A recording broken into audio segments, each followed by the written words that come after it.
Hazrat Taus has reported from Hazrat Ibn Abbas radiyallahu anhu that when the Prophet sallallahu alaihi wasallam would perform tahajjud prayer during the night, he sallallahu alaihi wasallam would say, O Allah Jalla Jalaluhu, all praise is due to you. You are the light of the heavens and the earth, and whatever is in between them. And all praise is due to you.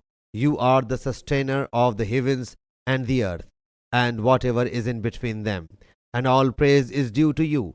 You are effect, your promise is effect, your word is effect, your sight is effect, paradise is effect, hell is effect, the resurrection day is effect, all the prophets are effect, Muhammad sallallahu alaihi wasallam is effect. O Allah Jalla Jalaluhu, I submitted myself to you. In you I reposed my trust. In you I believed. To you I turned.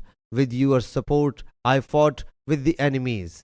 To you I entrusted my affairs. So pardon me for what I did in past, sent forward or will do in future, left behind, and what I did secretly and what I did openly. You are the first and you are the last.